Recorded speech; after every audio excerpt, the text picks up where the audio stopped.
So good to have you here. Before we get started, I just want to acknowledge that we're meeting on the traditional, ancestral, unceded territories of the First Nations peoples and Native American peoples in the U.S. Here where I am in Vancouver, those peoples are the Musqueam, Tsleil-Waututh, and Squamish nations. Please feel free to put the nation names where you are in the chat if you'd like. Always, but especially during these difficult times, let's remember our connection to our sisters and brothers in these nations, and pray for the day in which we might be with them in right relationship. So thank you so much for joining tonight. It's so great to have all of you here. As Susan said earlier, what could be more fun than getting together to talk about death? That's perfect. And we're so grateful. So our Living Interfaith Sanctuary is partnering for the third time with Harold Rosen, the community interfaith organizer. So an educator. So we're so happy to have Harold with us now. And I'm going to turn it over to him and he can start us out learning about the afterlife. Thanks. Over to you, Harold. Thank you so much, Kathy. Yeah, I love what Kathy does. You know, I once upon a time wanted to do what she's doing, and I decided I better stick with classes and other forms of interfaith cooperation. She makes a very difficult thing look easy, and I'm delighted that I can contribute to some of her programming. Okay, we're not necessarily talking about death tonight so much as the afterlife, different views of the afterlife. I want to tell you a part of the story of how I became interested in this. Maybe 30 years ago, I might have called myself at that time an open-minded agnostic about the afterlife. And then a couple of very interesting things happened very close together. One was that a friend of mine who was even more skeptical than me about the afterlife had a near-death experience, a car accident. And he came back with an incredible narrative of his experiences. And I was reading about near-death experience research and reporting at the same time as this friend shared his learning, you might say. I was also studying at the same time the views of the afterlife from many world religions. So all of these things were converging and really widening my worldview all at once. That was back when I was a Unitarian minister and doing different kinds of interfaith work. But all my life, I've been doing a lot of study of how people think, you know, and how much common ground do we have and that sort of thing. Okay, so I introduced myself on the first page of the handout. There's 8 pages, and I'm going to refer to some parts of my handout. I'm hoping we can just, you know, keep looking at each other as if it's a group. I'm going to refer to some parts of the handout. The handout itself is like the text for the course or some background information, and I'll light on some of it. Yes, you know, so I look at everything from a sort of comparative religion point of view, and also a comparative discipline point of view. I like to draw on the social sciences, the physical sciences, comparative religion, of course, things like comparative theology, philosophy, anthropology. In other words, I like to sort of sneak up on the truth from many different angles. And I think it's you learn a lot about how humanity has directed itself and has been guided over the years. I'm a Baha'i. I used to be a Unitarian minister, but I've always been interfaith. That's what's in common to my whole life. As a Baha'i, I believe that it's the same divine reality behind all of the faiths, and that there's enormous common ground between all the religions because they have essentially the same source. And there's a lot of, room for people to cooperate and make the world a better place. I think that this whole topic is a wonderful excuse, the afterlife, for looking at religion and science and looking at different faiths and sort of entering into it with a mood of humility, so to speak. We need to provide a lot of safety if we're going to explore a topic like this. We don't want to step on people's toes.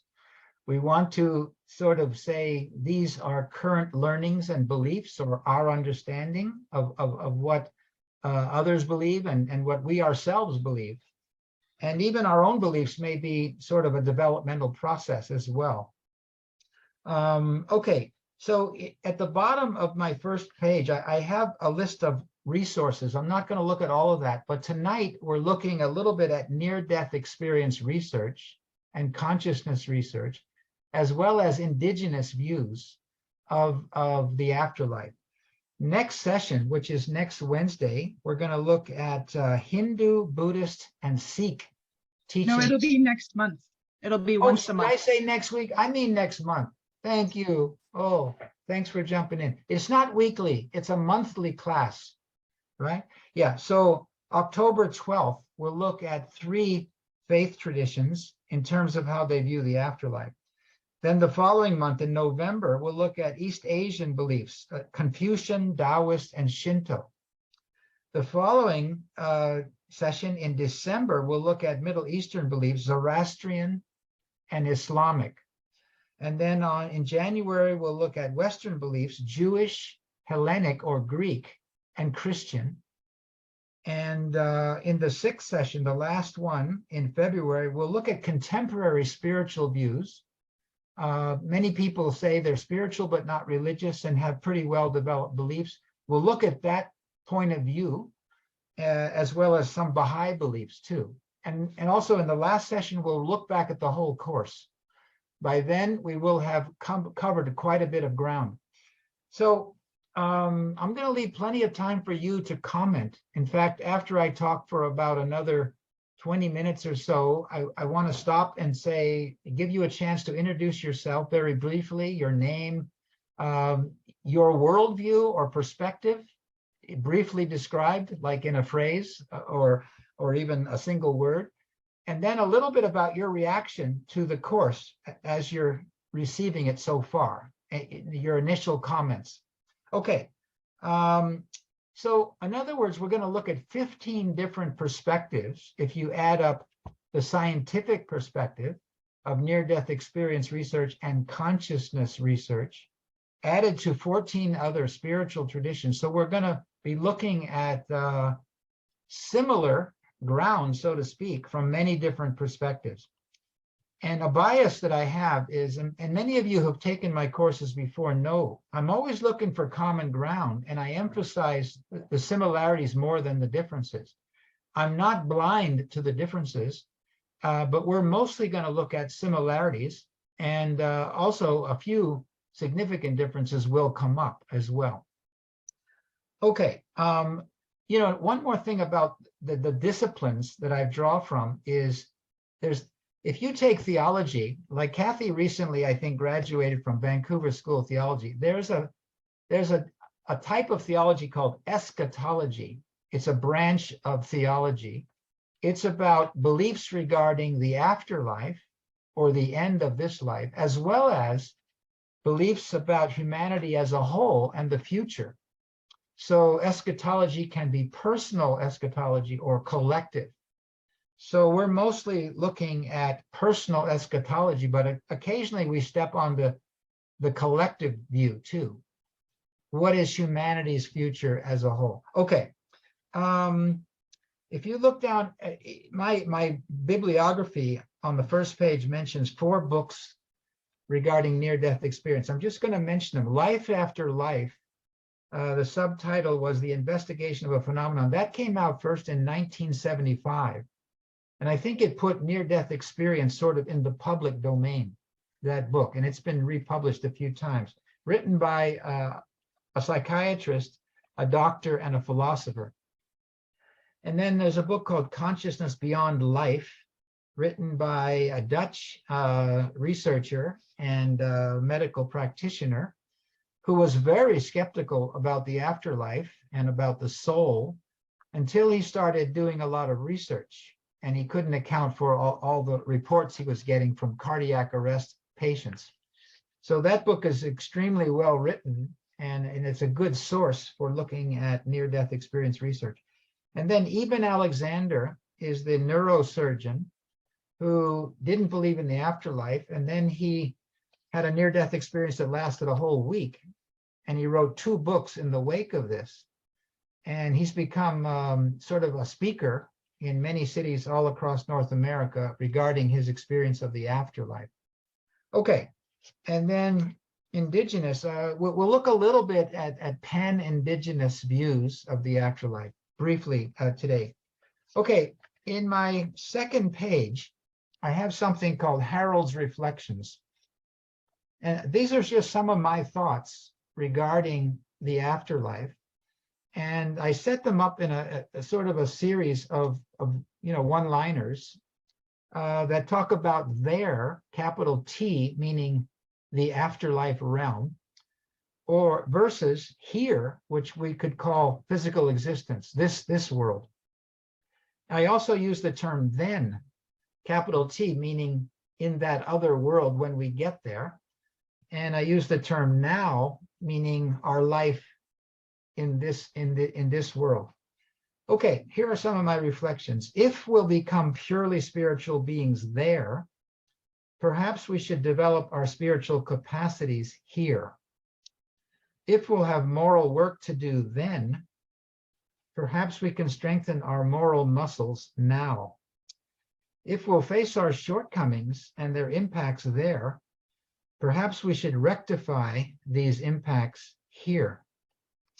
If our connections will widen then, perhaps we should expand our relationships now. If we'll remember this life when there, perhaps we can make more positive memories while here. If we'll depart from our bodies then, perhaps we can appreciate their diminishing state now. And I'll just share 3 more of these. If we're all aging and dying at different rates, perhaps we should practice compassion and service as we are able. If a heavenly earth is truly God's plan, perhaps we can help make it more heavenly from where we are today. If universal participation is God's ultimate expectation, perhaps we should align ourselves with his purposes now. Okay, now I'm just sharing some of my own thoughts about this, and I think there's a theme in all of that. It shows the practical purpose of looking at the afterlife. I think if you went up to people on the street and interviewed them about the afterlife, they might say that's a very otherworldly subject. Don't bother me with that. And what I'm trying to show you is my very strong belief that thinking about the afterlife is an excuse for improving this life. In other words, there's the moral spiritual essence of all the afterlife teachings is improve your life now. It seems like that is the purpose of afterlife teachings. They may also be describing reality, in a higher realm, but they also have a very practical impact for the life we're living today. So I think that's very close to the essence of this course, from my point of view, to show that the guidance or teachings about the afterlife from a wide range of traditions, and in the report of near-death experience, all seems to suggest that we should live better here, improve our relationships here, our deeds here. Okay, we'll come to that. I've defined a few terms. So and this is at the bottom of my page 2 of the handout. I only want to look at some of these terms. The term afterlife, the condition thought to be awaiting human beings after death. This condition is usually understood as dependent upon the moral spiritual quality of the life before death. So I'm trying to give you sort of a generic definition of the afterlife, given all the groups and traditions in the world that have looked at it. The afterlife is dependent on the moral spiritual capacity or development in this life. That's what I think I see. The concept of soul or spirit, that which gives life to an animate being, the inner or essential aspect of a human being, the moral spiritual agency or dimension of a human being. These are some of the ways the soul seems to be looked at in many different traditions. Okay. So I'm going on to my third page. I have the term there, intermediate state. So if you study a lot of different faith traditions, some of them refer to something called the intermediate state, and we could call it generically the intermediate state, the state of souls whose earthly lives were of mixed and undecisive moral spiritual quality. Mixed. I don't know about you, but I think this is a large group. A large group of people have sort of a mixed moral spiritual record. At least that's what I think I observe. So the teachings about the intermediate state seem to me very important, and we'll look at those when we look at different traditions. The term rebirth, it could mean being born anew in this life, or born anew in a higher life. The term reincarnation is the belief that departed souls return into another body. They go through a higher realm and then come back into a higher body. We're going to look at that belief in some detail next session, which is next month, when we look at Hindu, Buddhist, and Sikh teachings on the afterlife. Okay, and then the term hope. I found it interesting when I researched hope from an interfaith point of view that a lot of words that start with RE sort of point to hope. For example, refinement, rehabilitation, reconstruction, recovery, renewal, rejuvenation, religion, rebirth, reincarnation, restoration, renunciation, reemergence. So there's a whole body of belief out there, both on the part of religious and non-religious people, about hope. So hope to me looks like a universal category, something that all people need, and without it, it's hard to go on living. So the afterlife teachings are addressing the need for hope, what you can do now to improve your hope. Again, there's a very strong moral thrust to the teachings on the afterlife, I believe. Okay, at the bottom of page 3, I have something that I call the Realms of Existence chart. Now, this chart is really important to me and this course. I'm going to look at the chart every session a little bit. Today, we're looking at the chart from the point of view of near-death experience research and scientific investigators of realms, and from the point of view of indigenous people too. Pan-indigenous, not any one particular indigenous group. So let me explain what these 4 levels are. I call this the realms of existence in traditional belief or ancient wisdom or the perennial philosophy, as it's sometimes called. The highest realm I'm simply calling the divine realm. Below that, the revelatory realm. Below that, the afterlife realm. And below that, the earthly realm that you and I are occupying at the moment. So this is dividing up ultimate reality or cosmic reality or the whole universe, visible and invisible, into 4 realms. Now, the reason this is so important, and I want to put this chart on my gravestone, I have to write it in my will. Harold discovered these 4 realms. I didn't discover them for all of humanity. I discovered them for me as a way of understanding the different beliefs that people have. This chart helps me compare the terminology and the beliefs that people have. So this chart is useful for what we're doing. We're studying the afterlife realm as it's conceived by different traditions and by the scientists who engage in near-death experience research and consciousness research. So that's why this chart is important. So people name God or the divine realm differently. It doesn't mean they're talking about different realities necessarily. And they define the revelatory realm differently. In fact, there's a lot of arguments about that. That's about, the religious founders are said to come from that realm. So there's more controversy about that realm, it seems to me, than any other. The afterlife realm is what we're looking at in great detail in this course, and we'll go through this chart again and again, along with some other material to try to keep it comparative.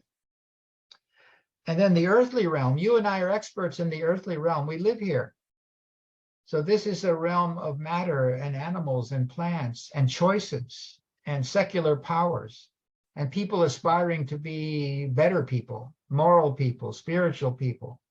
I put a lot of things in the chart, and this chart can be really confusing. So that's why we're going to look at it a little bit each session, adding some insights that we get from different traditions. So all of us are going to be familiar with some of the terms, like, for example, the term God up in the divine realm, or creator, or source, or great spirit. And we're familiar with the terms in the earthly realm.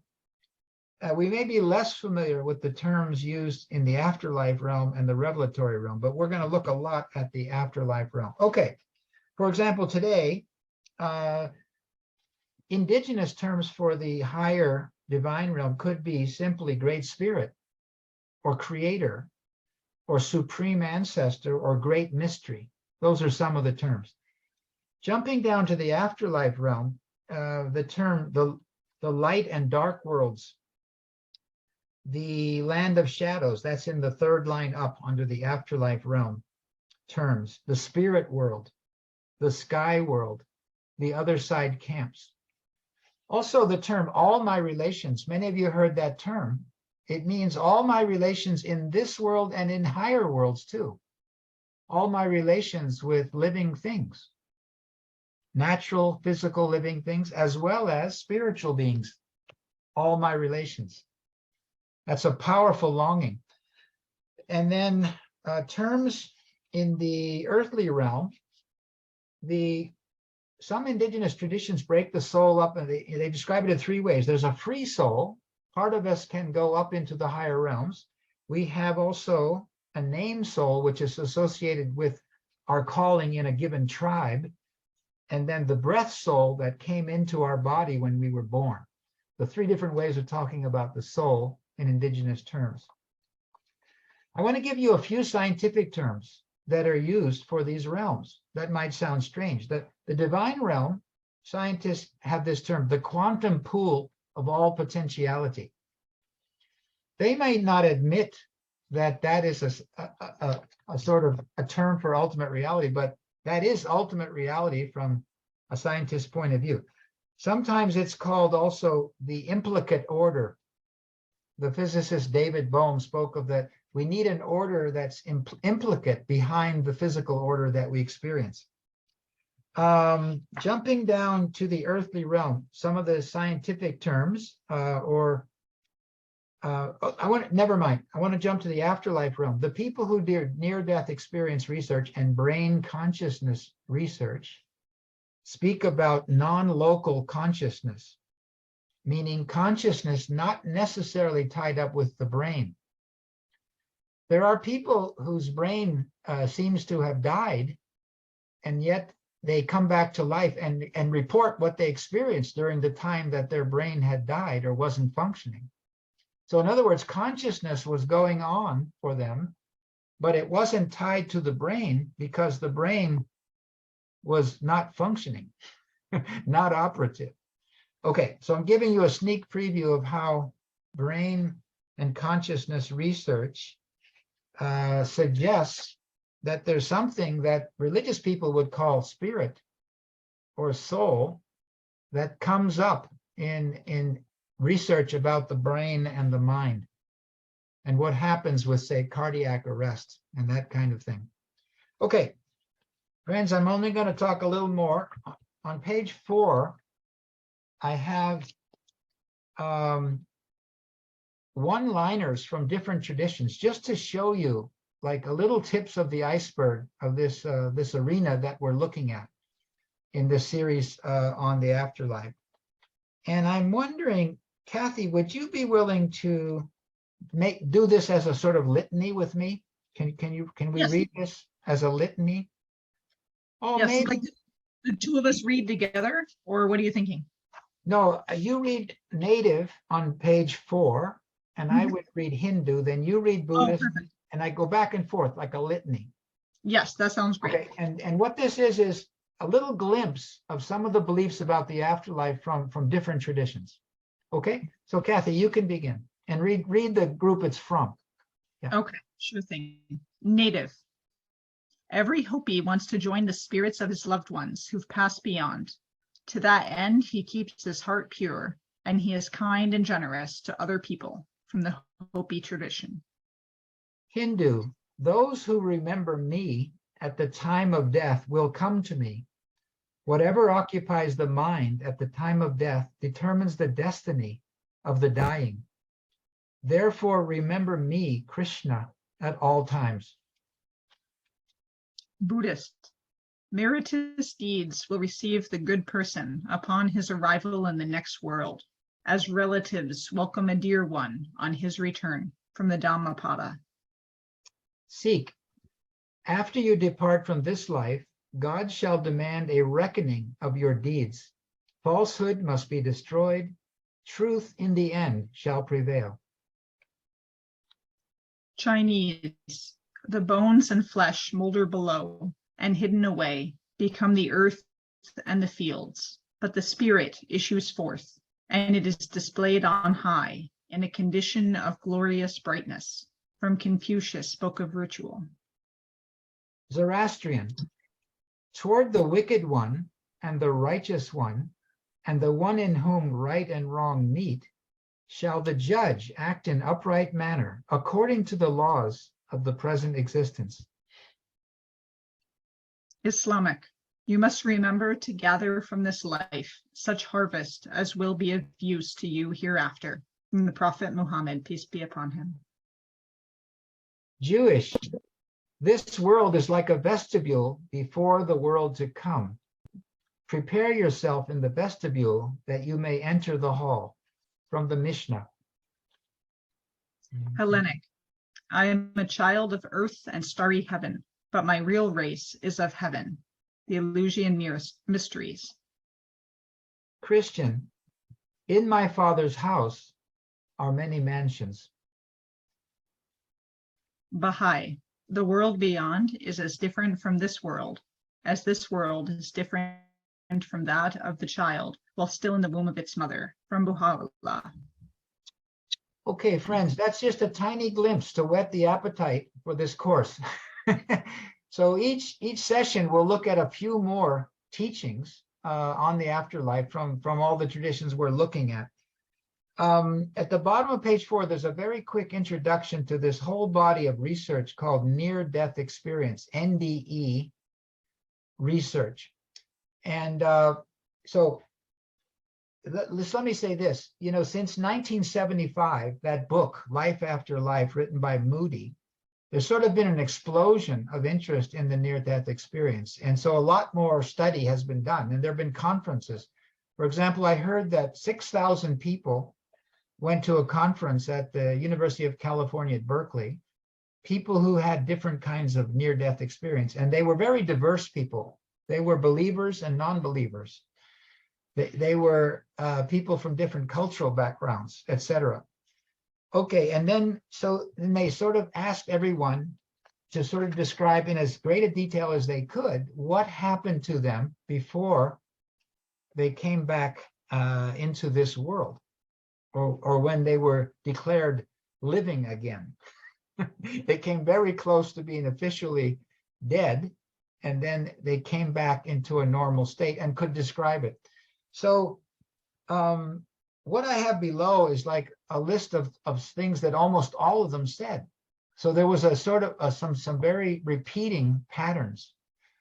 For example, they all said it was impossible to describe, and yet they tried to describe it. They said that they strangely, after a certain amount of discomfort, had tremendous peace and calm. They said that they realized they were dead or in another realm because they saw people talking to them, and they were unable to respond. They saw their body not moving and unable to respond. They could watch that. An out-of-body experience. They felt like they were rising up and looking at things very clearly from above. A tunnel experience with light at the end of the tunnel. And sometimes they would see other beings or other souls that were sort of welcoming them or guiding them. They mentioned this idea of a being of light. Light at the end of the tunnel was a being that was very knowing, all-knowing and all-wise and kind, and helped them undertake a life review, help them look back and see their whole life as if it were a movie going by very fast, but with incredible detail.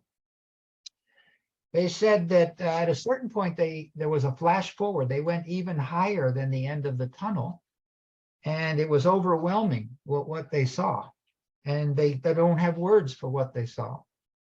And then they said there was a reluctance to return, but they felt they did have a choice. They could return to their body, a reluctance to do so because life on this earth seemed dull compared to what they were beginning to experience. And then a conscious return to the body. So that's a generic description of what thousands and thousands of people from many different backgrounds and belief systems reported. So the language attempts to be kind of neutral. It doesn't say God, it says the being of light, right? Or sometimes it says radiant light, radiant figures. That's what some people said they saw, radiant figures that you could sort of see through, that they sort of knew some of them. In fact, some of them were their relatives. Okay, so friends, that's the introduction to this course. I wanted to, they have 4 more pages, but I would like to give you a chance to introduce yourself briefly. Simply say your name and a 1-word statement of your background, if possible, or a phrase, maybe a phrase, and then any reaction, a brief reaction that you have to the class so far and why you might want to take a class like this. I'm going to ask Kathy to start because she's going to model excellence of brevity. We'll start with Kathy and then I'll call on people. You don't have to introduce yourself in this way. You can always say, I pass, that's fine. But I'm looking for name and how you would describe your worldview in a phrase or a word. And then any reaction you have to the class so far and why you might want to hang in here with us. Okay, Kathy. Great, thank you. Yes, Kathy Merchant. I'm an interfaither. And maybe we should all get on mute unless we're talking. Okay, sorry. Yes, so Kathy Merchant, I'm a Buddhist interfaither, and I love Harold, and I'm very happy to be here. It's great so far. Thank you. Okay, Belinda.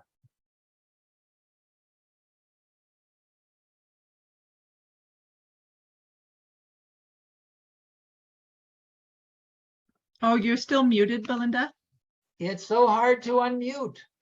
Oh, no, sorry. I'll stop pushing things. I was trying to unmute you. No, I'm sorry. It still isn't there. We still can't hear you. I'm going to ask Sherry to go, and then we'll come back to you, Belinda. Sherry? Spacebar thing isn't working. I'm a member of the Church of Jesus Christ of Latter-day Saints, so that makes me a Christian. And we're always curious about other people's near-death experiences because we do believe that there is similarity in the reporting, and it's generally what we believe. So it's always curious to hear the differences. Yeah, Jeff. Yeah, also Latter-day Saint, so Christian, and I'm kind of obsessed with. I've been reading about near-death experiences and just the afterlife and all that sort of stuff for many years. So I've read Moody's book and I've seen literally hundreds and hundreds of people detailing their out-of-body or their near-death or out-of-body experiences. And I've known some people that have had these experiences as well. We have a expert. Sorry for the. Oh, Belinda. Okay, yes, I'm unmuted now. I'm Belinda. I live in Gatineau, Quebec. I've been a Baha'i for many years. my life view I would sum up as that's not the right word, the coordination of science and religion, and in general, apparent opposites often are not. I'm not stating that terribly well. I'm happy to be here today. Thank you. Okay, Mo. No, it says Mo, but it's Yeah, I really got it. Thanks. Samir. I'm sorry, was that?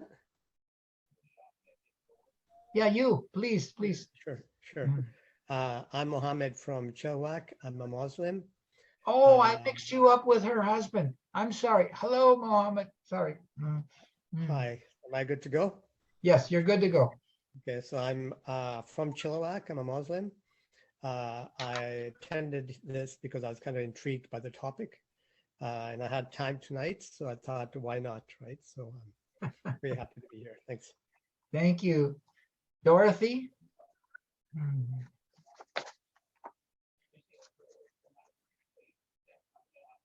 Oh, Dorothy, we can't hear you. I'm so sorry. Yes. There you go. I was clicking the wrong thing. Of course, that's me. I'm Dorothy, yes. And I love Harold's teachings. To begin with, I would have come to whatever you were going to be teaching, Harold. Thank you. But this does bring me a great deal of interest, or bring to me a great deal of interest. I also am a Christian from the Church of Jesus Christ of Latter-day Saints, and certainly do believe in what's going to happen beyond this life. And it's exciting. It's beautiful. It's not, it should never be something scary. And unless, of course, you, as it says here, it depends on how you live your life, I suppose. But it's something to look at from all religious standpoints. I thank you. Thank you. Thank you, Dorothy. Yeah, Susan. Greetings, everyone. I am down south in Seattle. So thanks for letting me cross the border with you. Got my Arrive can ready to go. I consider myself a pan-spiritualist, but my roots are really in Islamic and Christian mysticism. And so I enjoyed Harold's class on women mystics. That was a lot of fun. And I've had the beautiful privilege to be with many people at the points of their death, and something profound does indeed happen. So I'm interested to hear more perspectives on that experience. Thank you, Susan. There's someone here, Jungmeister. Jungmeister. Do you know who that is, Kathy? Yes, I think this is Annie. Annie. Yeah, Annie. Hello, Annie. Oh, I think you're still muted. Okay, hi, my name is Annie Youngmeisters. I know Sheila Flood from Victoria with the Baha'i Faith, and she told me about this course because I was asking her questions. And it's just curious about what different faiths believe in, and the experiences of afterlife. So just on board to just being curious. Oh, welcome. Welcome, Annie. Thank you. Yeah, And Bev. thank you. Bev, good to see you again. Yeah, hi. Beth Marr. I'm in Point Roberts, Washington. And let me see, Christian and interfaith. I'm an interfaith minister. And when I'm preaching now, so I'm trying to bring that into our little Christian church here. And I've had some aspects of this near-death experience many times. And so I'm just interested to hear more about it from a different perspective than mine. Yeah. Lovely. Welcome back, Bev. And Thank you. Richard Gordon and your significant other. Richard, you live just south of me. We're neighbors that haven't met each other yet. Yes. I'm in Ladysmith and he's in Duncan, I believe. Yes, we are in Duncan. Now Gordon, of course, I know Belinda. Hello, Belinda. I am a Baha'i, and I believe in afterlife. and I'm very interested in this course. I'm curious. Thank you very much. Thank you. What's your name? First name? Nahid. Nahid. Yeah. Yes. Nahid. Yes. Welcome. Okay, Thank Richard. you. We Richard, used to be neighbors. yes. We're out in Duncan, which is just south of you, and we are Baha'is. And I guess I'd say my worldview is focusing on advancing the cause of unity in the planet and trying to see everything connected: science, spirituality, our lives, other creatures' lives, and so on, and trying to assist the planet to improve. And I guess my interest in this subject was piqued when we met, when we were in the Ottawa Valley, a lady who experienced a very similar situation of a lady from Rockland who got caught up in a car accident and was telling us her experience of how she felt like she was in the hospital room, floating on the ceiling, watching people come and go and talking about her body and what her state was and so on. And so that created quite an eye opener for me. I'd never thought of the whole subject matter until then. Oh, Harold, you're on mute, Harold. I'm on mute. There you go. Oh, boy. Okay. Thank you, Richard. Yeah, Sue, good to see you again. Sue, Yes, thanks. Another Hi, Sue. I'm Sue. I'm Susan, but I'm Sue, and I'm a Baha'i, and I love interfaith. So I've been to the church that Kathy's a minister at, and I went with Julie Pathman to the Anglican church. So, you know, anyway, I'm interested in interfaith perspectives, especially on life after death. There was a lovely German woman who was at a Baha'i music camp, and when she was on pilgrimage in Haifa, her auntie came to visit her on her way to the next world. And she was sort of embarrassed to tell people about that because she thought they would think she was crazy. And the auntie looked like the auntie was about in her late 80s. But when she came to say goodbye to Irina, she looked about 35, but she recognized that it was her mother's sister. And so that was an interesting story. And I listened and thought, okay, I can believe that. And so it's good to, nobody knows what the next life is going to be like until we get there or till we get there and come back. So, but we get lots of hints. Different perspectives. Yeah. I haven't totally read the Tibetan Book of the Dead, so I'm waiting for your perspective, Harold. We're going to summarize the Tibetan Book of the Dead. Funny Excellent. you should mention that. Thank you. Next month. Okay, friends, I'm going to talk a little. This is wonderful to get a sense of who we are, why we stumbled into this sort of semi-scary environment. I'm trying hard to make it safe and interesting and full of learning. Let me say a little bit more about some of the other points on the handout pages, and then open it up again near the end for any observations. So page 5 of my handout looks at the world religion teachings as a whole and the near-death phenomena research. And to me, they look strikingly similar, as we've mentioned before, and as some of you have heard. You know, religious language is very symbolic. You know, some people might say it's poetic. It isn't pointing to physical reality as such. So if you sort of behold it in a figurative sense, or a symbolic sense, or a spiritual sense, it can start to paint a picture of a realm different than the physical realm.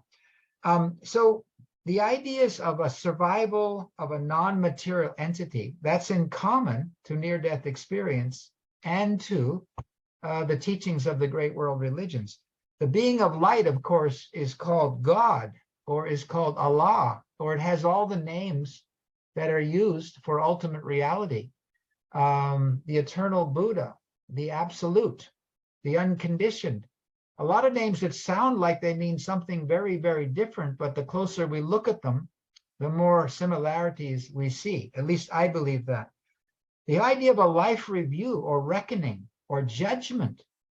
There's a word judgment that's a rather scary word, but some kind of judgment happens according to near-death experience and according to teachings from various faith traditions.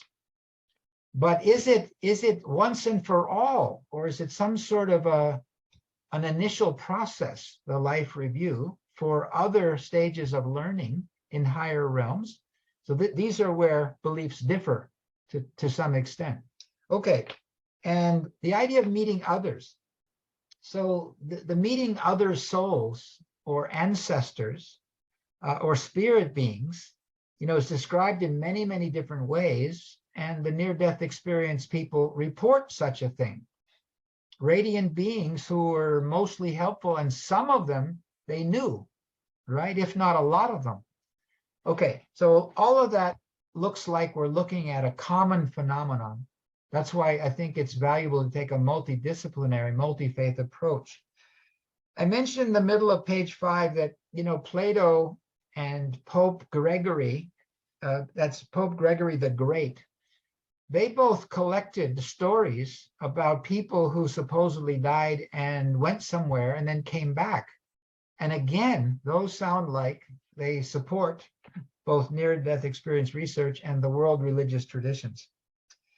At the bottom of page 5 and the top of page 6, I give you some hypotheses that medical workers have that sort of denies that there really is such a thing as near-death experience. So, for example, they say what's called an NDE could be just a manifestation of mental illness, a type of schizophrenia. It could be due to chemical imbalances. It could be an autoscopic hallucination. It could be a leftover memory from birth experience going through some kind of a canal or a tunnel. Carl Sagan said this. It could, and some people have said, well, it's just a mystical experience, which is quite, happens in many different places at different times. That's how you can interpret the near-death experience as a mystical experience. And then the last interpretation is to say, none of those quite carry water. It seems to be a spiritual experience that they're describing. They're using words that apply more to the physical realm, as they have to, but they're talking about something that's of a different nature, a different quality, and a higher metaphysical realm.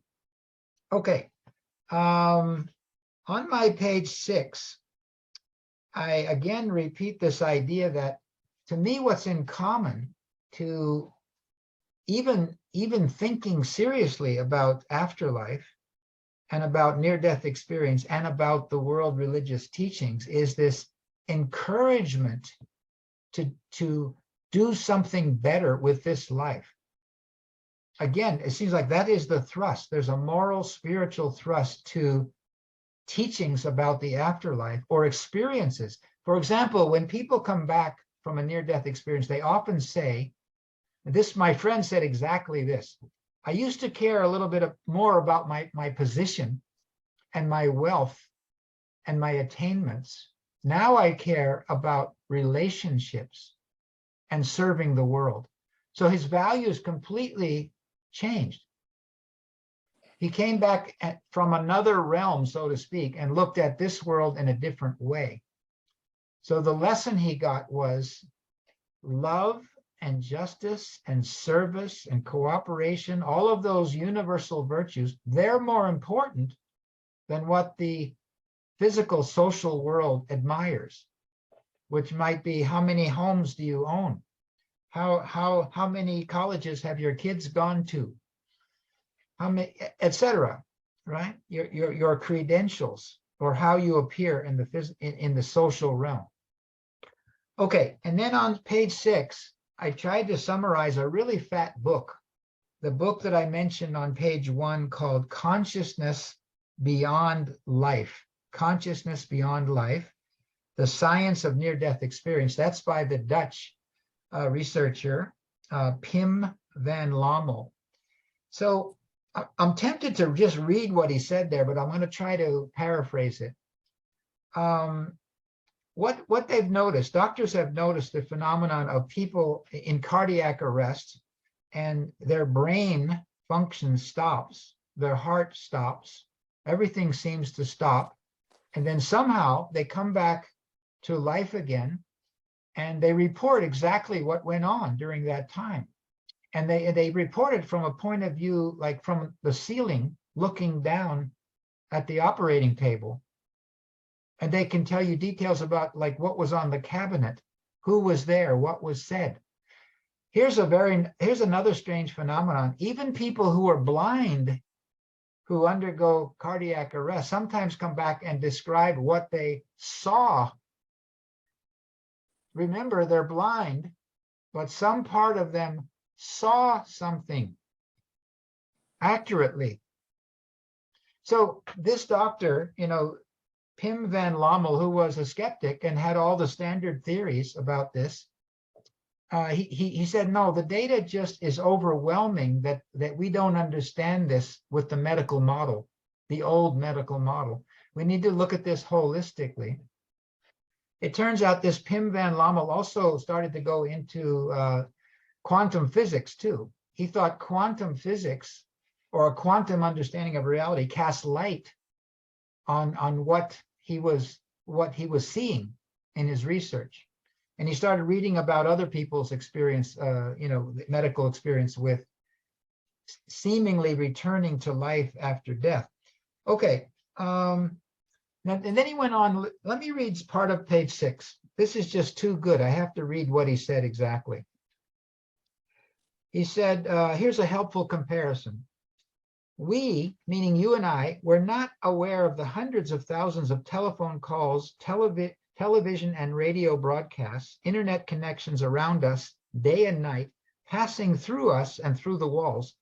We are not aware of these electromagnetic information waves until we switch on our cell phone, TV, radio, or laptop. But what we receive is not actually in the appliance. The connection appears to be non-local. That's the term used a lot by quantum researchers, non-local. The computer does not produce the internet any more than the brain produces consciousness. The computer allows us to add information to the internet, just like the brain is capable of adding information from our body and senses to our consciousness. Like a computer, the brain functions as a transceiver. On the strength of studies of near-death experience and recent data from neurophysiological research and concepts from quantum theory, I now strongly believe that consciousness cannot be localized in any particular place, not even the brain. So in effect, he's sort of saying there's good evidence for consciousness, mind, or spirit being somewhat independent of the body and the brain. That opens up, levels of metaphysical reality that led him to then take, more seriously teachings of different faith traditions. Okay, friends, quickly, I want to point out some things about indigenous worldviews, broadly speaking. At the bottom of page 6 and on to page 7, I try to talk about what could be called pan-indigenous spirituality, the concept of the medicine wheel, the concept of the sacred tree as the source of wisdom that's passed down through the ages and includes the wisdom that comes to that tribe from, say, the Great Spirit or through spirit beings. We'll look at some of these terms. And on page 7, I talk about prophetic patterns or beliefs about collective salvation from different native perspectives. I don't want to get into that because this course is mostly about individual eschatology or individual survival of death, but occasionally we touch on collective views. For example, collectively, now I'll say a tiny bit, a generic native view is that there's going to be something like renewal and unity coming to all tribes on the earth, including peoples who have oppressed indigenous people. There will be a circle of all circles, a hoop of all hoops, a rainbow blessing. See, there's a lot of images of a kind of harmony coming to humanity as a whole. Okay, but I don't want to get into comparative prophecies. That's another course. I'll offer that to Kathy some other time and see if anyone wants to take it. Comparative prophecies. Okay. I'm jumping down to the middle of page 7 and going on to page 8. I briefly try to describe some concepts from a native point of view about the afterlife. Ancestor reverence. Ancestors serve as guardians as well as punishers in ongoing extended family relationships. There's great respect for elders, for they are closest to ancestors and spirit beings in the afterworld. The soul, most tribal groups, and this is like all over the world, Africa too, Siberia, North America, Asia, Australia, and New Zealand, they speak of the soul as of 3 kinds. A breath soul or life soul that you get as soon as you're born. A free soul, which may leave the body in dreams and leaves for the spirit journey upon death. And then a named soul, which is unique to that person who's born with qualities or attributes or gifts that they're supposed to give to their tribe. The named soul, the free soul, and the breath soul. So the free soul is what you and I are talking about mostly. That's what the other traditions are talking about. A soul that can move in higher dimensions. It does so after death, but it can also do so under certain conditions in this life. That's the idea of a free soul. It's very consistent with, I think, the brain research stuff, non-local consciousness, going somewhere else and being able to report on it, and the teachings of the major religions. At the bottom of page 7, I have the term spirit journey. This is very close to groups around here, indigenous traditions around here. The spirit journey is seen as an arduous voyage to the afterworld, which is challenging because of the great distance being traversed.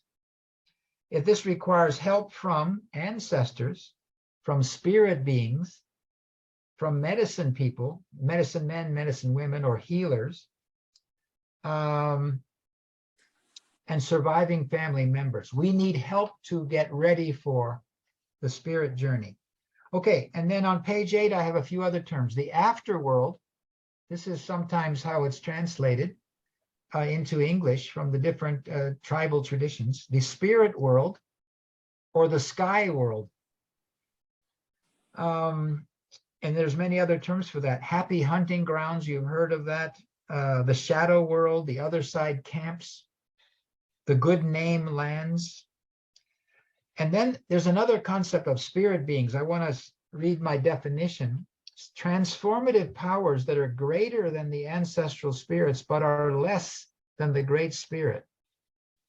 I find that fascinating because it fits with my chart.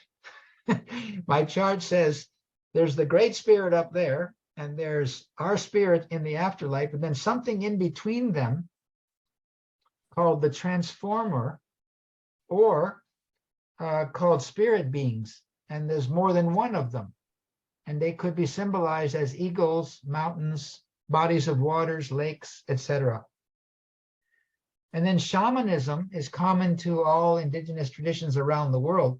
Shamans are people that can go to the underworld, to this world, and to the higher world. They can go back and forth and find out the larger picture of what the problems are, and then come back and help people in this world. Shamans have that ability. They can be born with that ability, and they can learn to improve that ability through rigorous training. But shamanism is very similar, whether we're talking about Siberia or North America or South America or Africa or New Zealand or Australia. It's a sort of a primal spiritual tradition, you might say. So they have the ability to look into the afterlife and look into the higher realms. and see the future to some extent, and then come back and fix the present. They can also use this power to do evil too. That's called black magic, but most of it is white magic or healing, something considered very positive. Okay, finally, last few notes, and then I want to open it up for discussion until we come to the end of our time, which is always going to be 90 minutes exactly. I respect Kathy's time. She has to get back to her kids. And all of you are busy. So at the bottom, I mentioned some of the First Nations ideas around here. So we live where the Stolo Salish peoples live.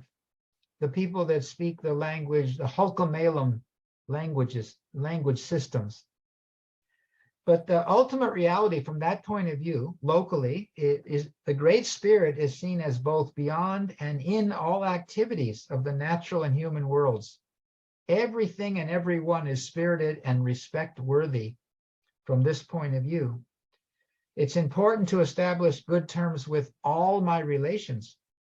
So there's that term, all my relations, that have to use at the end of prayers, pointing to animals, plants, people who are already in the spirit journey already, all beings, the spirit beings and the Great Spirit. This is sort of the wish to be in harmony with all my relations, an incredible idea that has its parallels with other traditions. All sentient beings, Buddhists might say. This says all my relations. And okay, and I have a few points there about Stolo Salish death traditions and some of the parallel things done in Africa. Those are just a few sketchy notes. Okay, but that's enough. That's 8 pages. And usually I'm only going to give you 6. But this was introducing a lot of stuff, like the whole course and near-death experience and brain research as related to non-local consciousness and looking generically at native traditions. Okay, friends, I hope you got only a little bit confused, maybe intrigued, but please come back, even if you got confused, because we're going to wash over those 4 levels of reality again and again and again and again, and 6 times. And I think you will see enormous similarity by the end of the course, and you'll have a new view of your own beliefs in relationship to the family of beliefs about the afterlife realms. Okay. Any comments, questions, or very polite complaints that anyone wants to offer? Oh, look at Belinda, she's laughing. Good, that was funny. Okay, Kathy, what do you think about the second half of the class tonight? Yeah, no, this is amazing. So I do have some questions. Somehow I don't know everything about these yet. Yes, I'm curious. I was noticing some of the beliefs are talking about wanting to make sure that we honor the dead, partly so they're happy where they are. But then it's just interesting thinking of that in terms of the near-death experience research, that then it's almost like the next realm will be so much better that people are tempted not even to come back into this one. So I'm just wondering if you have any thoughts on that and this idea of like why people would come back, or if, you know, just anything you want to add to that would be wonderful. Okay, briefly, you know, the whole idea of ghosts and hungry ghosts and ghosts that are being troublesome, like, so you could say spirits, they have passed from this life, but they're not ready to go. So they're hanging around. So a lot of the rituals in indigenous traditions are sort of, they're very gentle. They're sort of saying, okay, we understand why you don't want to leave us yet. It's hard for us to let you go too, but gradually you do have to go to that higher realm. You can help us a little bit from up there, but you need to get on with the rest of your journey. I'm translating. So it looks to me like African rituals surrounding this, and a lot of indigenous rituals are kind of like this. And I also, some of the mainstream religions have some echoes of this too, especially in Buddhism. The hungry ghost, you know, this would be a being that wants all the things that are in the physical world, but has no body. What could be more frustrating than that? So to me, the purpose of that image, the hungry ghost, is to say, you don't want to be a hungry ghost. You have to learn how to let go, be detached, rise above the physical world, have compassion for suffering in all realms. Anyway, so Kathy, I'm interested in your reaction, the question you asked. And so that's an initial kind of response to that. Yeah. Oh, okay, Sue. Yeah, other, yeah. Oh, Sue, you're muted.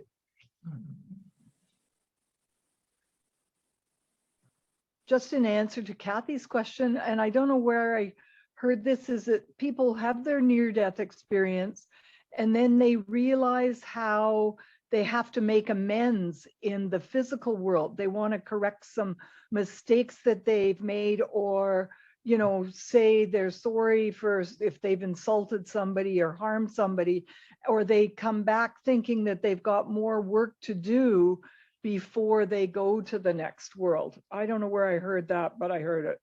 Okay. Yeah, not ready for the graduation process. That, you know, that's my metaphor. You graduate to higher realms and you say, I'm not ready. Oh, I flunked a couple of things. I got to take that course again. I have things. How about parenting? Unless you've done a perfect job, you might have some things you want to go back and do better, or say you're sorry for, or any number of things like that. So the rituals around death, you know, have to sort of deal with some of this stuff. And it comes out in different ways in the different kind of ceremonies that we have for those who have died. Okay, other comments about the whole course? Yeah, Richard, I see a hand waving. It just crossed my mind when some of the others were speaking at the beginning, how I became more interested in more different backgrounds. And this obviously is going into the background of one subject area from different points of view. When I was first researching, you might say, my spiritual journey, when I came back home after going off to college and so on, my mother said I used to go out and sort of walk into the den of lions. I found in the town where I was living, it's called Pembroke, it's up in the upper Ottawa Valley, and there were 27 different congregations in that town. And I decided I would go and meet with all of them and try to understand what they were talking about in different attitudes. And I was kind of, my wife encountered one person there too, and it was a similar response, that there was so little interest in anyone else's attitudes. You kind of joined them, and if you weren't a member of that group, especially the more fundamentalist groups, I recall when I told the person I was talking with in the Alliance Church that I had decided to become a Baha'i after about a year, he said, oh, I'll never meet you in heaven. And that was kind of the pattern I met across all of the others that were talking to me. But I was interested, some of the others also were done a fair bit of looking in different places for understanding. And that's very important to Baha'is too, because they're around the planet meeting people from all over with different backgrounds, views, and so on. What a fascinating comment. I got to quickly throw in a parallel thing to what you just said. Here's a book. Do you see this book? Indigenous Theology and the Western Worldview. You know, this is by Randy Woodley. He's recently spoke at the Vancouver School of Theology. He's in Portland, but he studied, you know, 60 or 70 different traditions, not all in North America, some on other continents. And he discovered a very common set of teachings that he called the Harmony Way. The Harmony Way. And basically the reason I'm bringing this up, Gordon, is from what you just said. The Harmony Way says you should get to know other tribes as well as possible. You should add to the number of relations and friends that you have as widely as possible. So you enter another tribe with profound curiosity about their beliefs, not skepticism. Trying to look for things in common, but also learning something new from something that's entirely different. I just found that amazing that he found this incredible, like, so there are distinct differences between tribes, and some of them are fiercely important. But he said, in spite of that, there's this incredible, he had 10 or 12 major value sets. And the one I'm thinking of is saying everyone and everything in both the physical and the spiritual realms are sacred. And it's up to me to find that connection with them. Even people that we have fought against in the past, even people you might disagree with, they have a spiritual center or a core. So he was saying that some variety of that point of view is in all indigenous traditions on all the continents. He talked to a whole lot of people to come to this conclusion. I find that very, very interesting. So people who have the interfaith bug, right, or people who have the harmony way, that's what Woodley called it. They want to do things like this, especially when you come to something so big and glorious and hard to understand as the afterlife and all its realms leading up to the divine realm. Oh my goodness. Okay, any other? Yeah. Please, yeah. Jeff. Yeah, a couple things. I know there's a difference, but I've always been fascinated by the difference between near-death experiences and just out-of-body experience, astral planing, that people are able to leave their body. Some people have a certain talent for it. I knew a young lady who since she was a little girl, she's able to go out for a hike and go out into the world at night and meet spirits on the other side. Like, it's really, really strange and incredible, but this is a talent she has.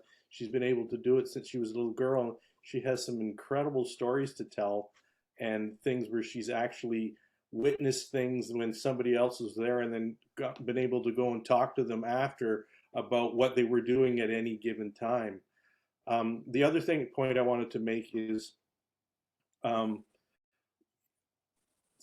read a lot of different experiences of near-death experiences, and the vast majority seems like it's very positive and very, talking to the light, and everything and everybody is interconnected, and love is the thing that interconnects everybody.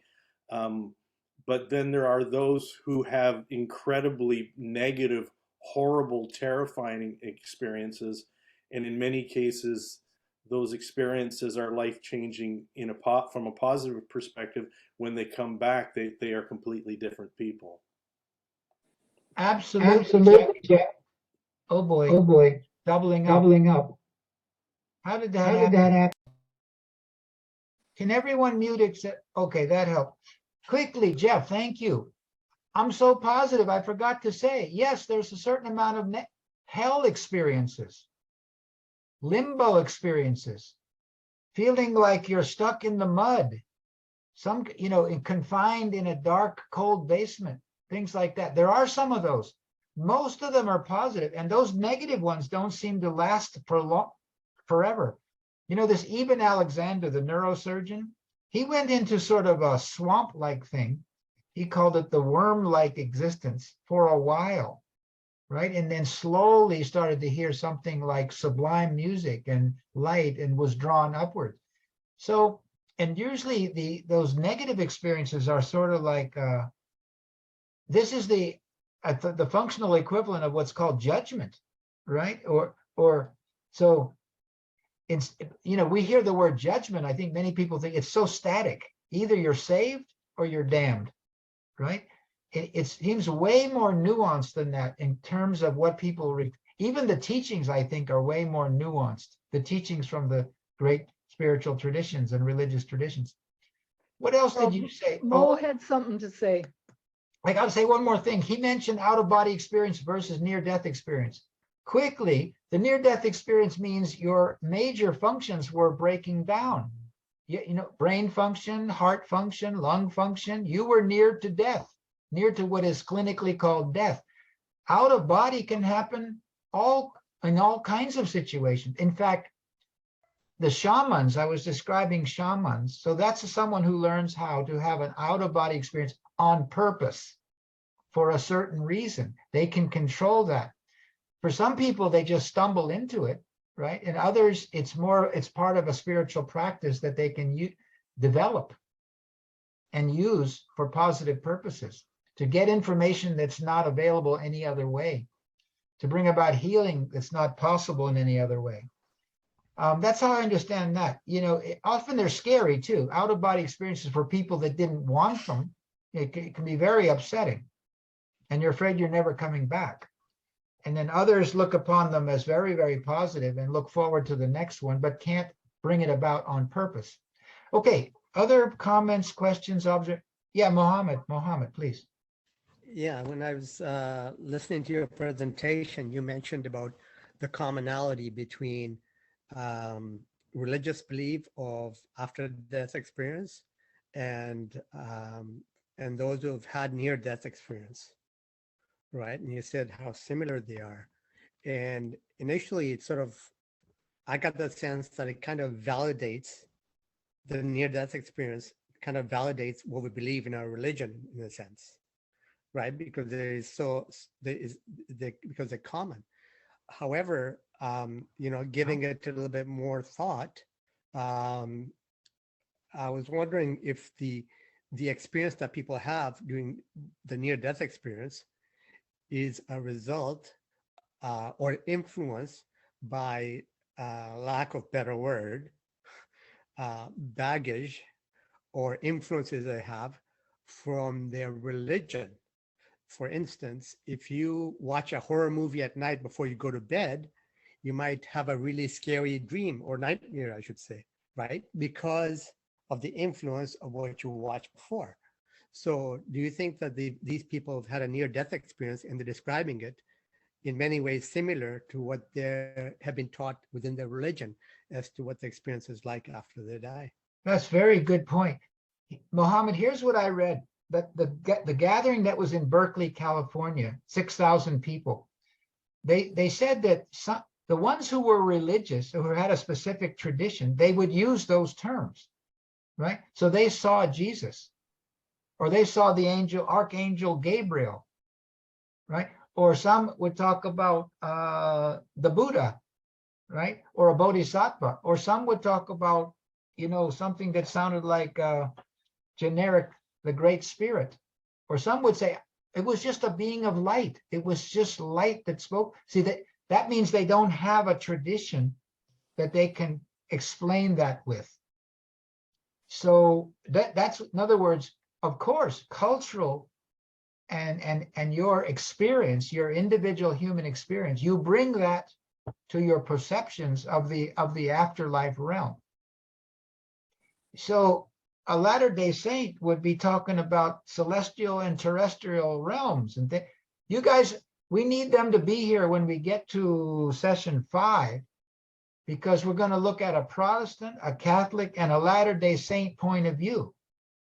And there's also a guy named Swedenborg, Emanuel Swedenborg, who, a very interesting figure, but a lot of what he said corroborates not only Latter-day Saint beliefs, but near-death experience research, and a lot of what we're going to find when we look at the different mainstream religions too. Okay, but Mohammed, what we're talking about is very controversial. There are people who say, no, you've given up too early. There are medical and physiological and brain chemistry explanations for all of these things. We haven't found them, but they've got to be there. We can't open up this idea of higher realms. We just can't do that. We won't be scientific if we do that. Okay, but science itself is changing its paradigms and methods. You can study anything. Harold declares that. Well, I mean, I believe that. You can study anything, and science means coming to know about things, whether physical or non-physical. Okay, so in other words, science and spirituality and religion might be dovetailing. They might be coming closer together. That's what I think I see if you look at recent history. There was a time when no one even had the word near-death experience. Of course, the phenomenon occurred, but we didn't have a way to think about it. We didn't have a way to study it.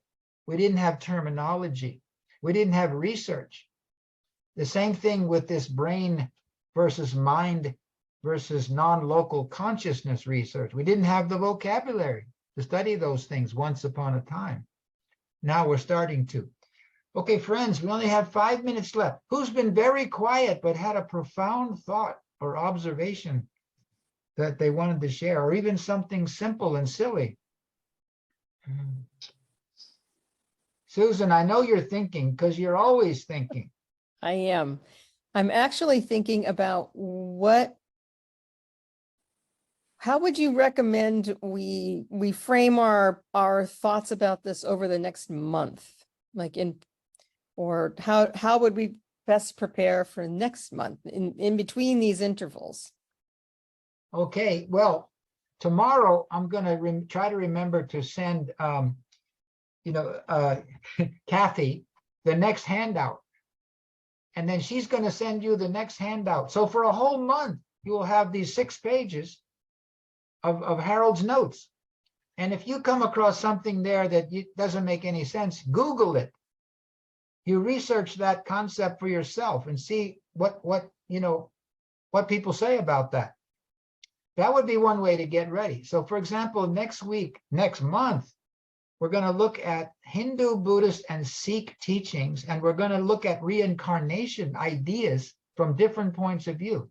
And the Tibetan Book of the Dead. Why is that so important? You can look up Tibetan Book of the Dead, Wikipedia, and then get a sense of that, and then go into more detail later, or actually read the Tibetan Book of the Dead. That's about 200 pages. I'm going to summarize it in one paragraph, doing the best I can. Okay, friends, yeah, that's a good question, how to get ready. You could study the handout way ahead of time and then do your own research on all the most interesting things in the handout. Okay, other comments, questions? Sue, I already heard from you, but if there's some quiet person that wants to talk, they're going to get a chance. Bev, what have you been thinking? I had an experience after my father died, and I came back, and I had it was partially, I don't know, it was a terrible experience in the sense that I wasn't near death, but I could have been. And I saw the tunnel open, and I was alone at home. And I looked at the tunnel, and I said, I'm not going, because if I go in there, the light is so great, I'm not coming back, and there's no way I'm going to be a body on the floor when my husband gets home in a few days. So I refused a near-death experience. And people have said to me, one person said, you should have gone, because I was at the beginning of really difficult work, which was related to abuse with my father. And they said it would have made it easier. But I knew from some part of me that it would be very difficult for me to come back. So that was a formative experience for me. You had a choice early. In the regular paradigm, you get a choice, but it's way up there, Right.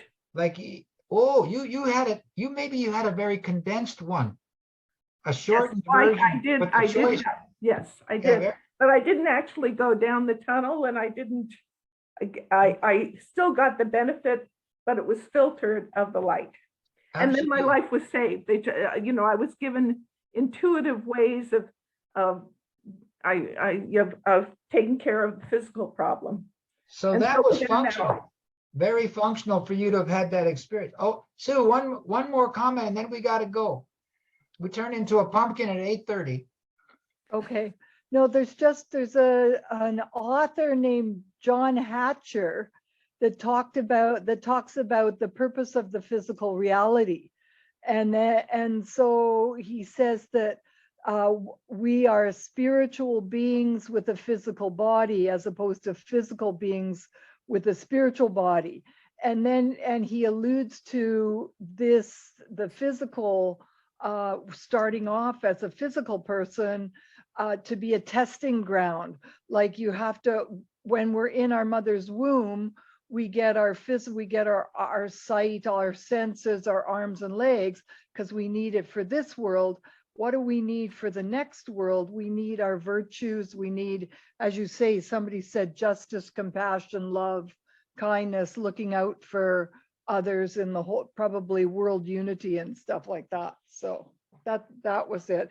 And the Renee Passero, who was 16, I think, and had an anaphylactic reaction, ended up having a near-death experience, and she became a Baha'i, but she saw the Universal House of Justice building when she had a near-death experience. So as a young person, before she was Baha'i. She flew over the Holy Land. Yeah. And saw Mount Carmel. Okay, friends, thank you so much. To be continued. I hope to see all of you and maybe some of your friends. This was amazing. Next month. So much, Harold. This was wonderful. This is open to everybody. Please feel free to invite others. It's great. I'll process the recording and send it out. And it, just an answer to what Susan asked we should do for the next month. I love the TV show The Good Place, which is all about analyzing the afterlife. It's the Swedish show, and I highly recommend it if you haven't seen it. So maybe rewatch that. Very good idea. Yeah, good idea. Thank you so much, friends. See you next month if you're there with us. All right. Bye-bye. Thank you. Kathy. Bye. Thank you, Harold, Ciao, and ciao. everybody for your comments. It's been Thanks, most Harold. interesting. So good to see you all. Thank you. Likewise. We'll show on next month. Take care. See you next month. Bye, everybody. Okay. Okay. Bye-bye.